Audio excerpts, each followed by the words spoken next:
One Life to Live will continue in a moment. It's us and them. Primetime undercover as meat packers. What we saw could make you sick. That's feces. An industry-wide investigation. Primetime tonight. What's the latest on the streets of L.A.? These stories coming up on Action News tonight at 5 and 6. Dozens are dead or wounded in the wake of violent reaction to the Rodney King verdict. We'll have a live update from Los Angeles and talk to incoming L.A. Police Chief Willie Williams tonight. And David Henry brings you a special investigation into the dealings of a Philadelphia city official that just may shock you. These stories and more on Action News tonight at 5 and 6. So, how was last night? Okay. Good. Just like Daddy. So feed your dog adult dog food and feed your puppy Now from New York, Peter Jennings. Good afternoon. Reaction to the acquittal of 4 Los Angeles policemen in the beating of motorist Rodney King has been felt from one end of the country to the other. In Washington, President Bush has urged an end to the violence on the streets of South Central Los Angeles that has left at least 9 people dead and 150 injured. I urge all Americans to approach this situation with calm, with tolerance, and with a respect for the rights of all individuals under the Constitution. The President and Attorney General William Barr said the federal government will continue to investigate whether the police involved violated federal civil rights laws when they beat Rodney King. California Governor Wilson has declared a state of emergency, and 2,000 National Guardsmen have been put on various states of alert in Los Angeles. Some of the estimated 300 fires set throughout a large part of South Central Los Angeles are still burning, and there is continued looting. Daylight revealed series of gutted buildings and smoldering cars and trucks. Los Angeles Mayor Tom Bradley has imposed a dawn to dusk curfew on the area, banning the sale of ammunition and placing strict limits on the sale of gasoline. Firefighters have complained that while trying to put out the flames, they have been attacked by area residents with stones and axes and, in some cases, guns. We'll have a complete report on world news tonight and throughout the day as events warrant. I'm Peter Jennings in New York. I hope you'll join us later.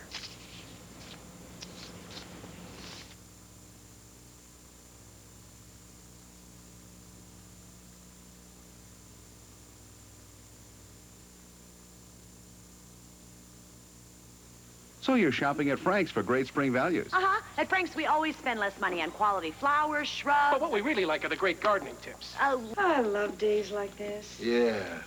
Because I like to see you smile. Yeah.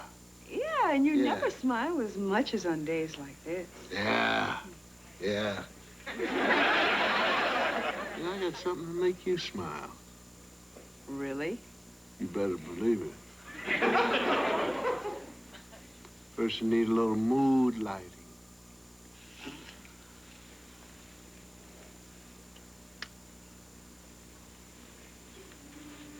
I'm smiling so far. Now, I want you to go outside and ring the doorbell.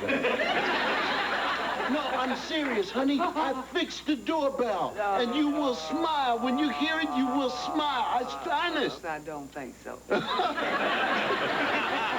Okay, I'll go out and I'll ring the doorbell myself. Yes, and I will dial 911.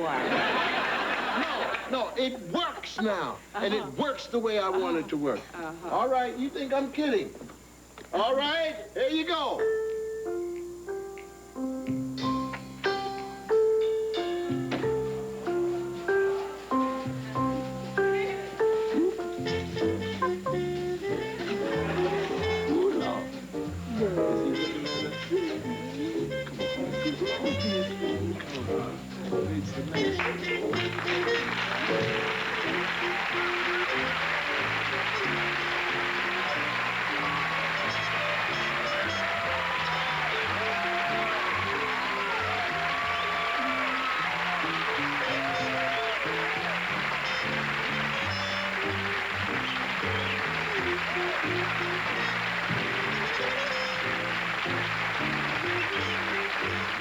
What about the curfew? Is it having any kind of an effect? marginally effective, Tom. There is still, though, an awful lot of urban warfare going on in some sections of Los Angeles tonight. This situation is still very much out of their control, and the police have not been effective in returning the streets to normal. As bad as it is, though, some citizens are now saying enough is enough. Hundreds of people helped firefighters battle a blaze in a camera store as the violence spread out of South Central LA. The same scene was repeated after a roving band of looters in expensive BMW cars set fire to another store in a shopping center near Hollywood.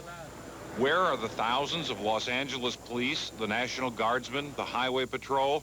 Not at this electronics store where people were streaming in to take whatever they could. Some came out empty-handed because there was nothing left to take. The looters are even stopping to talk to us.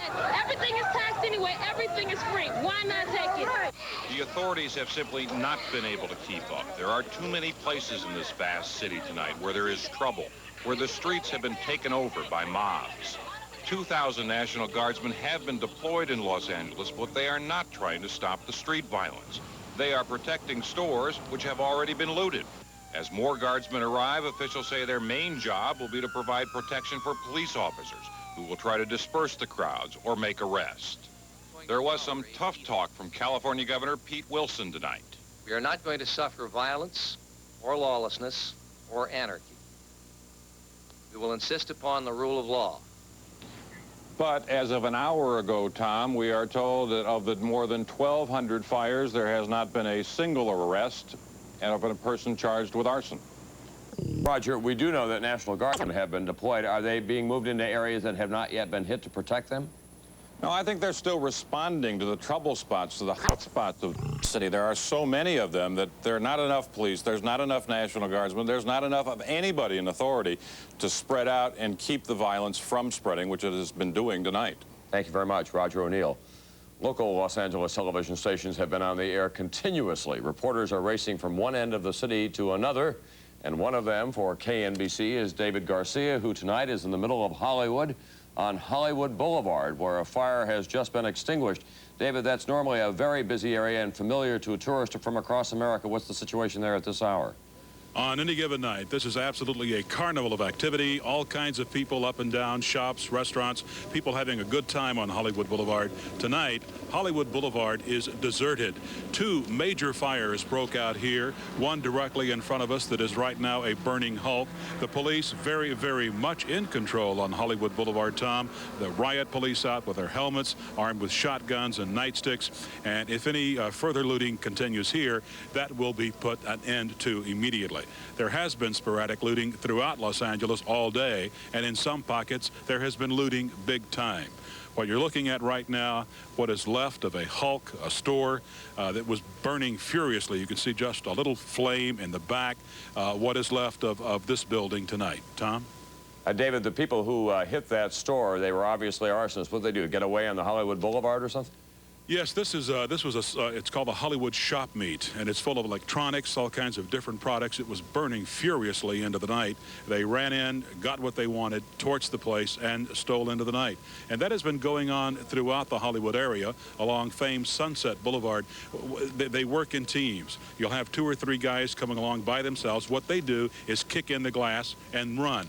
The next squad comes in, they go in, bring stuff out. The next squad comes in, tries everything on, sees what they want, and off they go. And David, you were talking to a lot of business owners in South Central Los Angeles today as well. They were feeling the loss particularly keenly, weren't they? Indeed, and they're really furious tonight because so many of them said to me that they came into the South Central area, they are a part of the community, they want to be part of the community, they hire people from the community, and yet they are being torched out of business tonight, and they don't understand why. This, they say, is not anger. This is absolute, a feeding frenzy of sharks bent on trying to take advantage of a very, very bad situation. David Garcia of KNBC News, thank you very much. As nightfall came, the violence was felt as well 60 miles to the east in San Bernardino. Police there say that one person was killed in a race-related fight between a security guard and a motorist. We'll be back with more in a moment. Boulevard, you see the. Okay, we're gonna wrap it up. Reporting live out here over Pecan. What do you say to people who around the country have been asking themselves, how could those jurors have looked at that video that we all saw so many times and have found those policemen not guilty? Well, Ted, the main reason was because the video wasn't the only evidence that was presented to us, and that we had the laws the way they were presented that we had to use as a guideline in our decision. When you finished watching and listening to the trial and you went into that jury room, you told me earlier this evening you were predisposed to find those men guilty, right? I went in there thinking that, yes, sir. Now, what happened in that jury room? I mean, one of the things we have not yet heard, there's been almost a sense that you all almost leaped into the decision to find them not guilty, but apparently there was a lot of arguing, and you were part of it. Yes, sir, that's true. Tell me about it, would you? Well, we started our... The verdict, but if you have them live on the witness stand, the jury sees a flesh and blood human being who can testify that he was brutalized, talk about his... All right, please take the releases. Only staff members were allowed to use phones for the next half hour to relay reporters' questions. Do we have the number of total states with increases and the number of total states with decreases available? Some of the news services sent editors to review the copy on the spot. Crowd of perhaps about 30 people. Most residents of Los Angeles have cleared the streets within the first hour of darkness, though, Tom. Los Angeles freeways were clogged with commuters trying to make it home before dark. Even by the standards of this city, the gridlock was formidable. Buses stopped running this morning. Rapid Transit has suspended all service until further notice. Businesses began to shut down in the morning. Many more closed as looting intensified. Keep your kids inside, stay inside, and pray, because this city is in an uproar and more lives are going to be lost. Flights in and out of Los Angeles International Airport are delayed up to 5 hours. Planes rerouted away from South Central LA because authorities fear rioters might fire on the aircraft overhead. Burbank Airport is operating on a 24-hour basis, picking up some traffic from the overwhelmed LAX. Along with supermarkets and shopping malls, many large businesses canceled overnight shifts and may stay shut tomorrow. Major events across the city were canceled. Dodger Stadium is empty tonight. Its matchup between LA and Philadelphia postponed. Most residents are hunkered down in their homes, fearing that tonight will bring an escalation in the violence. Schools in and around Los Angeles are closed at least until Monday, and late today, city officials made the decision to close all courtrooms, fearing they might next become a target. Tom? Dinah, what happens if you're driving down the freeway tonight in violation of the curfew? Are you likely to be pulled over and arrested? It is quite possible that you will be pulled over unless you can provide some sort of ID, for example, a press ID, which would allow you to be out on the roads. All right, thank you very much, Diana Karicki in Los Angeles tonight. Other cities around the country are quiet, but there were trouble spots today. In San Francisco, looting, small fires, and dozens of arrests. In Dallas, 2 students injured in an angry neighborhood scuffle. In Madison, Wisconsin, windows smashed in 34 parked police cars. Atlanta is now under curfew. The Georgia National Guard is on standby. Rioting and looting in Atlanta today left at least 26 people injured, more than 300 under arrest.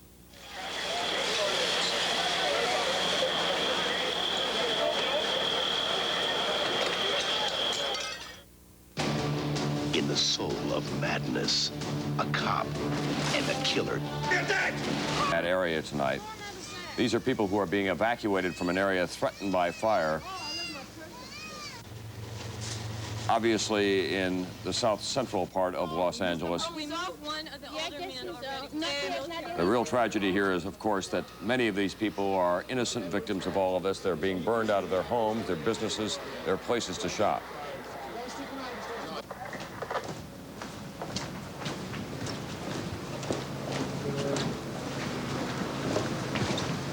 The police are going from door to door trying to get people to get out of there so that they are not in any more danger tonight. One footnote to all of this, the final episode of The Cosby Show aired tonight in Los Angeles. For 8 years, the program held up an ideal of a happy, successful black American family. The finale was almost not shown in Los Angeles because of today's violence, but after an appeal from Mayor Bradley, the show went on. And tonight, Bill Cosby had these words for the people of Los Angeles and for the country. Let us all pray that everyone, from the top of the government down to the people in the streets, they would all have good sense. And let us pray for a better tomorrow, which starts today. Bill Cosby tonight with a special postscript to his final edition of The Cosby Show for Los Angeles and for the country. That is the latest on the Los Angeles situation for now. The curfew is in effect. We will have continuing coverage on this NBC station. We'll have more tomorrow morning, beginning with NBC News at sunrise, of course, followed by Today. I'll see you tomorrow night on NBC Nightly News. For now, I'm Tom Brokaw, NBC News, New York.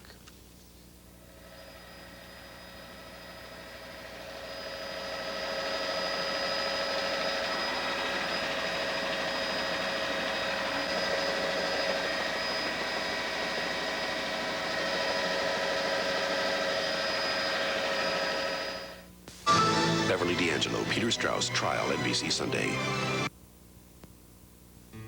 WHEELS is an organization made up of volunteers like myself.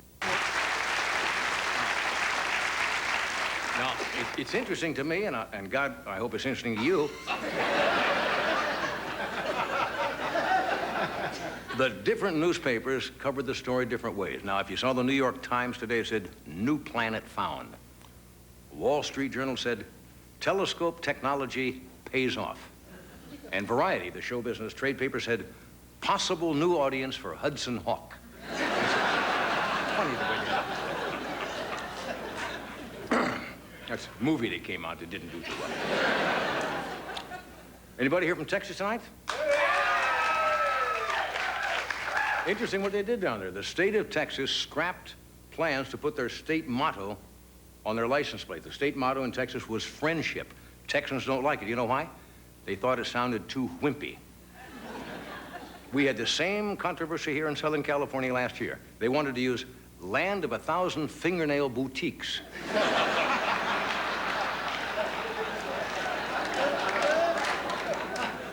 Here's some exciting news. Kmart. That's right, the Kmart. It's opening its first 24-hour service at a store in Ohio. God, there's a dream come true.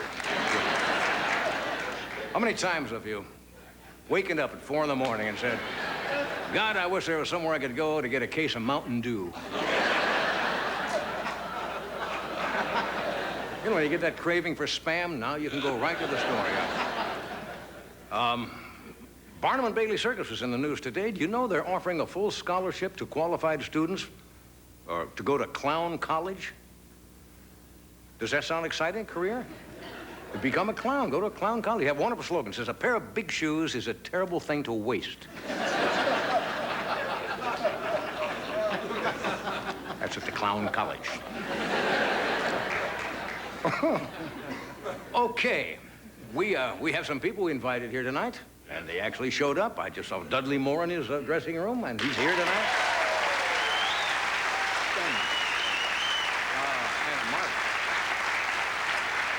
Marvelous. I love this gal. Katie Oslin is here. She sings great.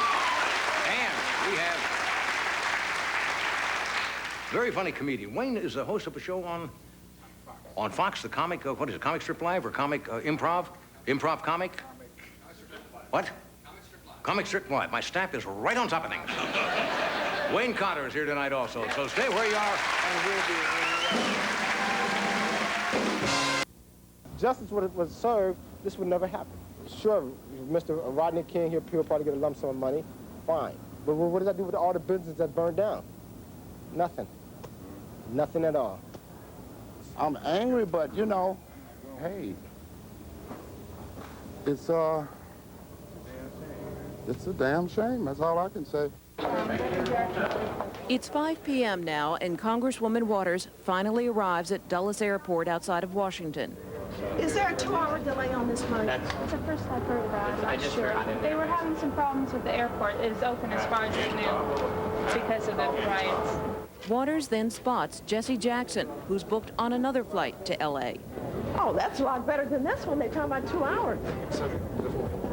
Which was it? I'm looking at this, Congresswoman Waters. Oh. She's trying to get on this particular plane. That plane has a 2-hour delay down there. That has? Oh, good. There you are. Thank you very much. Right in there. Excuse me. Hi, Fred.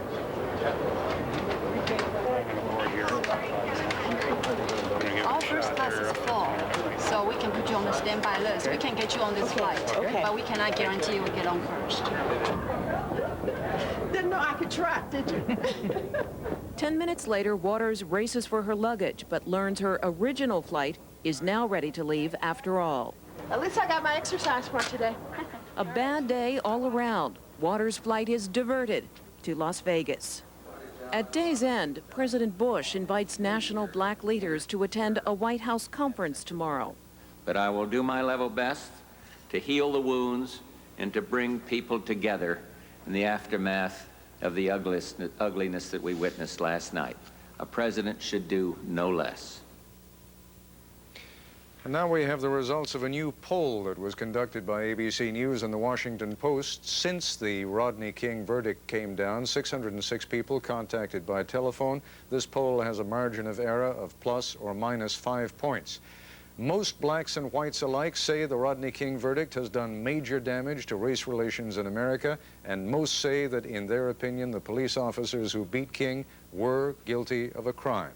But while that national ABC News Washington Post poll found those agreements on the King issue, it also found profound differences between the races on the issue of racial justice in the United States. Among those differences, 89% of black Americans say blacks do not receive equal treatment from the criminal justice system. Fewer than half as many whites agreed. 78% of blacks say the King verdict shows that blacks cannot get justice in this country. Just 25% of whites agree. 85% of blacks say the police in most cities do not treat blacks as fairly as whites. Fewer than half as many whites agree. 79% of blacks say the only time the federal government pays serious attention to the problems of blacks is when blacks resort to violent demonstrations or riots. Half as many whites agree. The poll, which included an oversample of black respondents, was conducted Thursday, a day after the suburban Los Angeles jury acquitted 4 police officers of criminal charges in the King beating. Awareness of the verdict was astonishingly complete. 99% of respondents had heard or read about it. When we come back, we'll be rejoined by the juror with whom we spoke earlier tonight and by a councilman from South Central Los Angeles who says he is outraged by the verdict.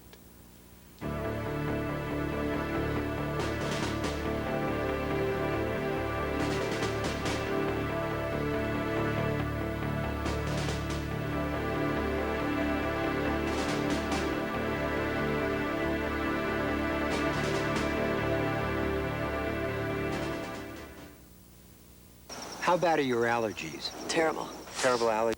This very night, right here on NBC, the Bill Cosby Show, a special 1 hour. Not only is a season finale, it's forever. The show is finished now. This is the last new Cosby Show you'll see here on NBC for forever. They had a wonderful plot about Malcolm Jamal Warner graduating finally after all these years. That's right. You know the plot. That was their finale plot.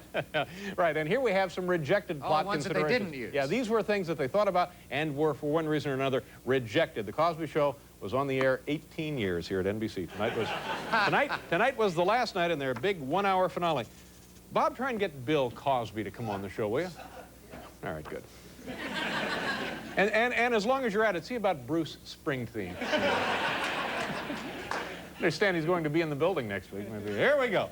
Top 10 rejected plots for the final episode of The Cosby Show, seen earlier here on NBC. Number 10, Cosby urges all the kids to drop out of school and become professional wrestlers. Number 9, after prosecuting Gotti, Claire, his wife, gets whacked. Number 8, it turns out Dr. Huxtable has fathered over 100 children at his fertility clinic. Number 7, the whole group settles down to view a tape of Ghost Dad. Number 6, family learns that Cliff's colorful sweaters have given them radiation poisoning. Number 5, Rudy gets in trouble when she tells her father Jell-O sucks. Number 4, Claire finds out about Cliff's second loving wife and family upstate. Number 3, alien creature explodes from Theo's stomach and eats everyone. Number 2, family watches hilarious double episode of The Simpsons. And the number 1 rejected plot for the final episode of The Cosby Show, thanks to the skipper, they're finally rescued.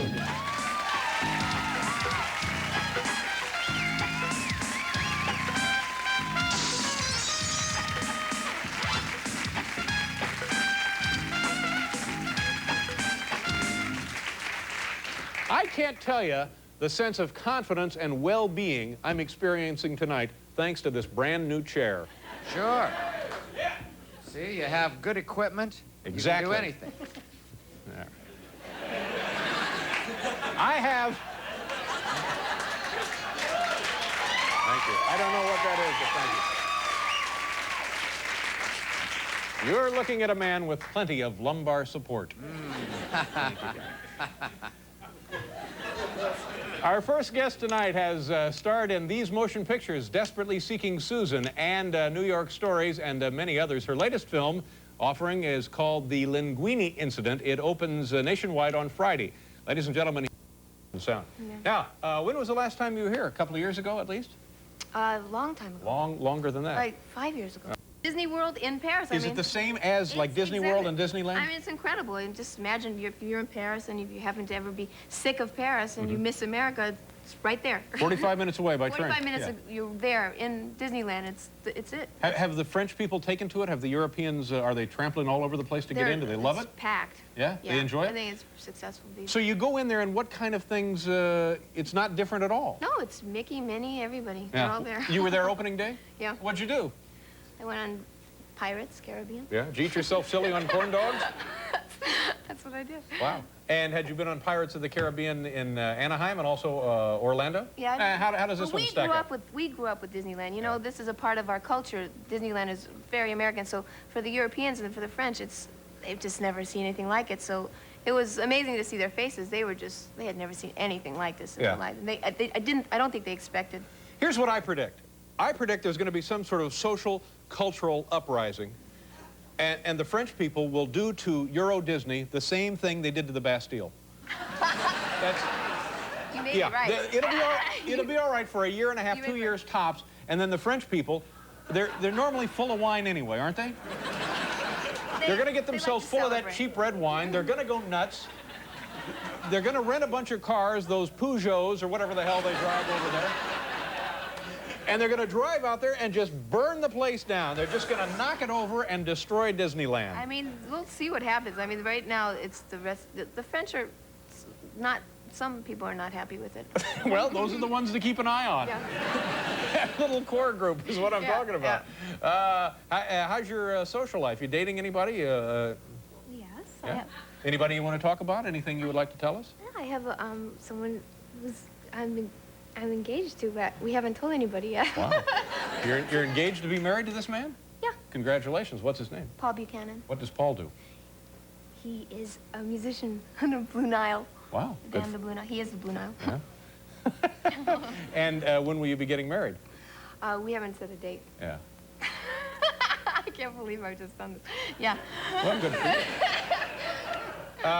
Congratulations to you and Paul. Now, have we mentioned the movie? We've hardly mentioned this movie, The Linguini Incident. It's a movie with David Bowie, and it's a small little movie. It's not a big, you know, Batman big movie. It's a small movie. So if you want to see a small, nice little movie, that's what it is. That's all it is. All right. And it opens nationwide on Friday? Yes. And now you're on your way home to France or on your way home to California? I was going to go to Los Angeles. I don't think I'll be going there right now. Well, whatever you do, good luck and nice to see you again. And nice congratulations on the upcoming marriage. Thank you. Rosanna Arquette, ladies and gentlemen. Yeah! We'll be right back.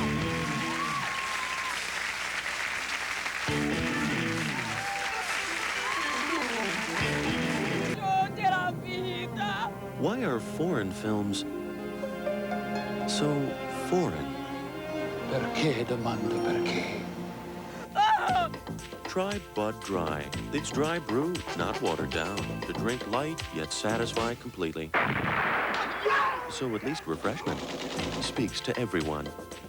Black family being destroyed, with 40% of the kids born in abject poverty. You've got millions of people of every single race that have no chance for the American dream. We're not seeing rioters come out of Beverly Hills or Park Avenue. We're seeing a systematic, institutionalized injustice across this country that now has to be addressed. We all have to take the responsibility. I was a governor for 8 years. This is not just a George Bush problem. It is a Democratic, it is a Republican, it is a human problem. The nation is being ripped apart. All right, Governor Brown, I want a real quick answer. Just a minute, gentlemen. I want a real quick answer from each one of you. Pat Buchanan, wait a minute. Pat Buchanan, we're almost out of time. What is the issue that comes out of this? Is it law and order or dealing with poverty and other issues in the communities?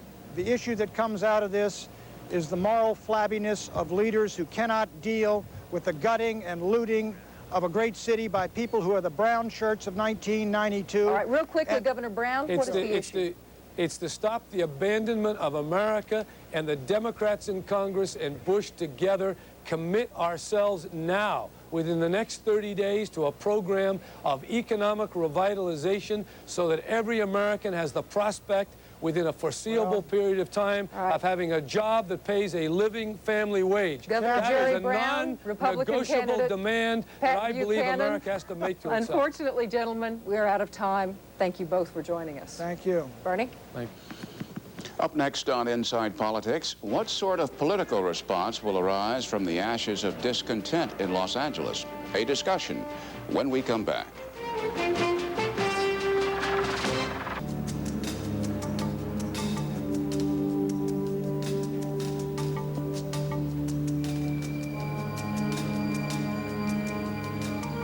None of you big deal lawyers in $600 suits now, are there? Huh?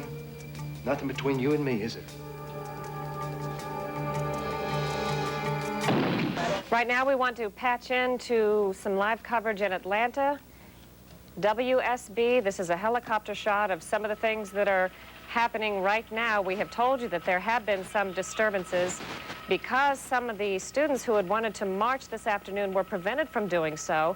And after that, we had some sporadic violence reported, also an incident in which police apparently had to fire some tear gas into crowds of students or people who had planned to protest.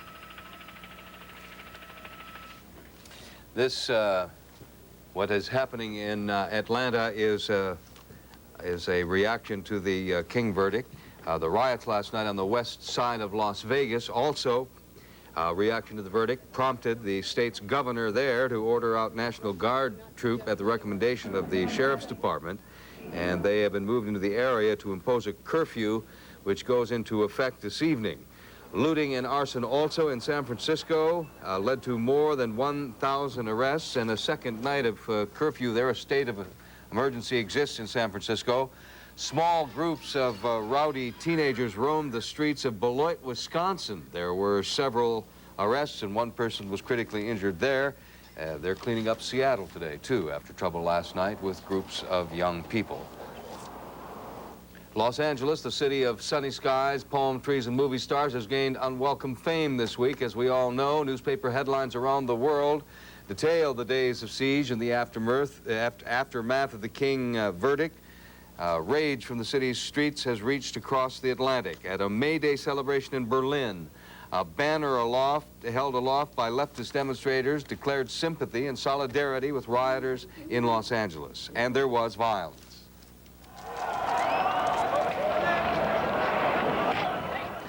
Police used water cannon and batons trying to keep angry leftists from attacking about 100 neo-Nazis. And in just a few minutes, Rodney King is scheduled to speak out publicly for the first time since the jury's verdict. When he does, we'll bring it to you live here on Early Prime. And he will be accompanied by his civil attorney, who we understand may take some questions from the press. And students in Atlanta speak out about the verdict and the violence and the future. We'll have that, too, ahead here on Early Prime as we move along. Look at me eating peanut brittle. Even with my dentures, thanks to Super Polygrip. Super Polygrip holds so tight, many denture wearers can enjoy more of their favorite foods. Even peanut brittle. Super Polygrip. If you don't get to sleep, I won't get to sleep. Because America is wrong. The U.S. does not stand for us. And we are not going to stand for that anymore. And that's why we were out there. And that is why we will continue to be out there if necessary. Remember the 60s when we looked to college campuses for the first wave of discontent on issues of national importance? We often hear that today's students don't seem to have any real causes. But the Rodney King case has ignited concern on college campuses. And today we hear from 3 students: Darla Miles, a Spelman College freshman; Che Cole, a Morehouse College junior; and Jamie Bradford, a junior at Clark Atlanta University. Ms. Miles, who are the people involved in the protest that you've been exposed to? Are they people like you, college students? Well, yesterday, I was a participant in the march, and I'd say it was almost 1,000 people at the beginning of the march. There were students. It was all a peaceful effort. Everyone was very motivated to make a positive impact and go down to City Hall and just be heard. However, on the way down there, some other Atlanta members joined the protest, the march, and that's when a lot of violence and the rioting and the looting occurred. And these were not college students? Did they look like other people that you were not familiar with? They just looked like some Atlanta citizens who had other concerns rather than the verdict. Mr. Cole, you wanted something to be done. I think you felt some sense of frustration, you've said, and yet you didn't go yesterday. Why not? Well, one of the reasons I didn't go was for the mere fact of police violence. Being aware of the way police react to certain situations and the way they're reacting today right over at the Atlanta University Center, often taking too harsh of a line with students who really pose no threat. I wonder if you all are afraid of the police, just in general, not in light necessarily of this verdict, but do you have a fear of being stopped on the streets late at night? Are you afraid of police? Oh, clearly, there's a deep fear of the police by all students, I think, whether it's in Atlanta, Georgia, or Los Angeles County. All students, and mainly black students and Hispanic students, have a great fear for the police. I'm wondering if Ms. Bradford, I don't think she can hear my question, but one of you can tell her to tell us about race relations in her opinion. Does she think they seem to be worse today than they have been? Or getting better? I don't feel that there's really a problem with race relations per se. The blacks and whites in the community, they seem to get along fine, but it's just that the series of events that led to the verdict is what has everyone so aroused and so violent and so hateful towards one another. First with the Mike Tyson decision, with the Clarence Thomas hearings, all these things led to these were a series of events that led to the present violence that you're seeing here in Atlanta. I would also like to say that the students in the Atlanta University Center, we have always taken a non-violent stance. We've never been a violent people or a violent group of people. Even back in the 1960s, we started the sit-in movement. But when you have people coming from the neighborhoods that are violent and hostile, then sometimes it's put on the whole center as a whole when it's not necessarily true. I would just like to add in and disagree on the issue of race relations. I believe that not much has been done since the 60s to mend the cleavage that has been caused by race relation, by the race problem in the United States. I think still as a nation we are very divided. I think white people live in their section of town and black people live in their section of town, Asian, Hispanic, et cetera, et cetera. And I think the nation and the educational system has really failed this nation to deal with the race question. And I think it's really put it on the back burner. Ms. Miles, or any of you, do you get the sense today, do you feel resentment when you come across white people or when something like this happens, the verdict and the sense of frustration? Do you and people you know feel a general distaste for white people after something like that happens, or from white people? Well, it's not exactly that I have a fear or resentment against white people, but a lot of my peers and students who have been involved in the marches feel angry because of the verdict, because they are also victims of police brutality. When I enter the street, I work with all types of people every day, and I never have a resentment toward any type of people. And it's not just black people who are upset by the verdict, but we also must realize that there are whites who are also outraged, and I feel that I have no resentment against them. One of you said that some of the people that joined in the march when it turned violent yesterday were not even protesting the verdict specifically. And someone did mention last hour on CNN that his opinion, Robert Woodson, a conservative activist, the fuse was the economic circumstance of low-income people rather than the race issue. What's your thoughts on that? Well, I was just about to say that I think that Rodney King is not even so much the problem. Obviously, people are enraged by the situation, by the verdict, but I think it's a bigger problem of economics. continually blacks and Hispanics have been denied and Asians have been denied economic empowerment and the ability to advance themselves economically, and both in racial situations have been oppressed. And I think that has caused a lot of the hatred and a lot of latching out kind of reaction that we're seeing today. And I would also like to add that yesterday I had the opportunity to speak with Mayor Maynard Jackson, and some of the people who brought concerns to them while we were ventilating our concerns about the verdict, they were citing issues that were not even relevant to the march and the people, the mass of the students who had gone down there to be heard. I'm wondering, basically, injustice anywhere is a threat to justice everywhere, as Martin Luther King once said. And these problems will not cease until there is some referendum to the verdict that has been passed. I hope that although the things that have taken place have been violent, and I do not condone violence, hopefully this will gear California to see the problems with the verdict and therefore overturn it, because it's definitely wrong. Thanks to the three of you for sharing your thoughts with us today. Darla Miles, Che Cole, and Jamie Bradford, 3 college students. We will be bringing to you shortly, as soon as it happens, Rodney King's statement, his public statement he's expected to make any time now, and Newsday continues right after this.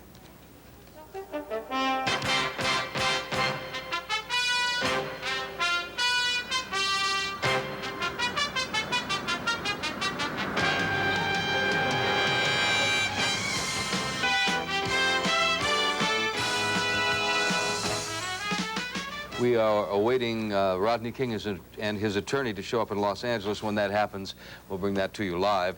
The arson, looting, and killing in Los Angeles, as we've seen on this most remarkable week, has left many of the city's neighborhoods in rubble. Fires have blown out transformers, leaving thousands without power, and residents of some charred communities have been struggling just to get food and other necessities.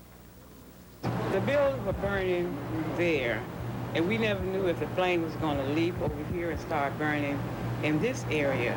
So the merchants that was in here, you know, they were really afraid that the fire would cross over, because at the time when it first started burning, there was no firemen. What you see out now here are people who live here, you know, and we don't want this to happen, because like it is now, we got to go completely out of this area to even find a store. Yesterday when I left, I could not find a gas station open. There were no stores. I couldn't even stop to find a loaf of bread. The pharmacy is gone where I get my medication. I got to go somewhere to try and find a pharmacy. So it's terrible. I mean, everything that has happened, it has hurt us. The good citizen, I mean, they weren't out there. Yesterday on this program, we took several of your telephone calls in response to the Rodney King verdict. Now we're getting a series of letters on the situation in Los Angeles. We're going to dip into the old mailbag right now. Irvin Nixon. We're now going to switch to Los Angeles for the first public statement from the man who is at the center of the legal battle that ignited the disturbances this week in Los Angeles. Rodney King is going to step before the microphones for what we understand is going to be the reading of a statement. He will not take questions, but his attorney, Steve Letterman, who will accompany him, we understand, will take questions. This will be the first public statement from King since a jury in Simi Valley acquitted the police officers charged with beating him. We're going to turn up our microphones now. That is Rodney King. We will listen to what he has to say.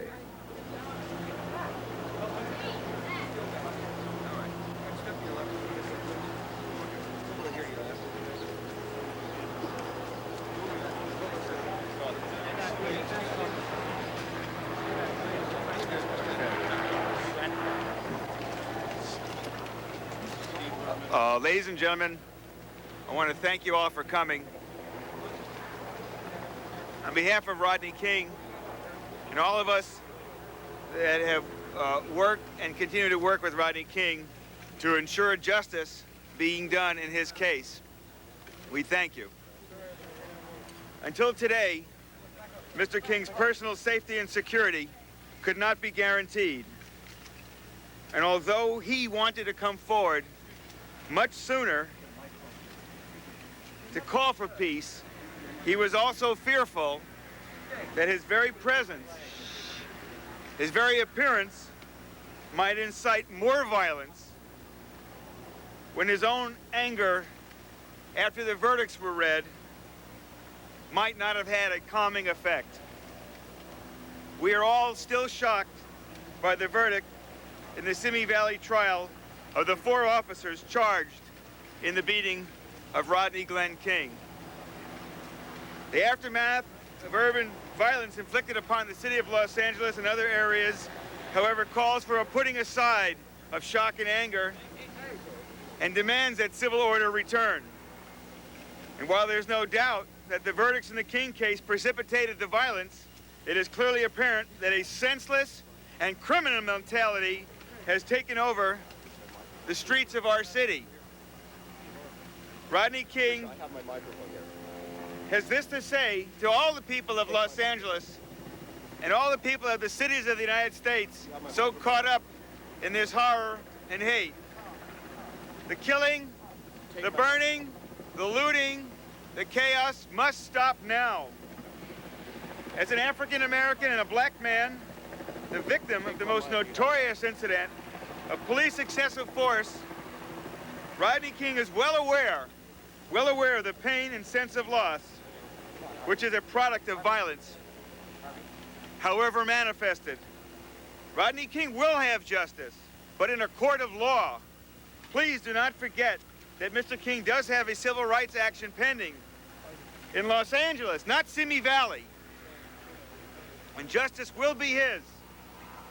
All of us working on behalf of Mr. King to bring the 4 officers to justice, as well as the city of Los Angeles, to account for the unconstitutional policy and practice in existence on March 3rd of 1991, which was the cause of the Foothill incident, are desirous of change, but not destruction. Change in the fundamental way that cops treat citizens of all colors. Although Mr. King is still frightened and anguished by the verdicts in Simi Valley, he is mindful of the pain of others, pain sometimes inflicted by the police, and sometimes, sadly, by violence of citizens against citizens. This must stop. He wants this to stop. Don't kill yourselves in his name, but pick up the pieces, rebuild your neighborhoods, and plan on getting along with the police. They are necessary to ensure the safety of this city. Although Rodney King had the misfortune of meeting up with some very angry, out-of-control cops on March 3rd of '91, he knows that not all police are like Powell, Wynn, Kuhn, and Brasino. Police officers that serve their community are supposed to be sensitive to the constitutional and human rights of their citizens. What happened to Rodney King on March 3rd of '91 must serve as an example of cops out of control. This city can't be an example of a society out of control. The time for healing is upon us. Rodney King has prepared a very brief statement. I want to again emphasize to all of you, this is his very, very first public appearance. So much has happened to all of us that live in the city, that live in the country, the world, that the shock, the March 3rd, '91 beating of Rodney King is now revisited upon us 100-fold. And because of that verdict in Simi Valley,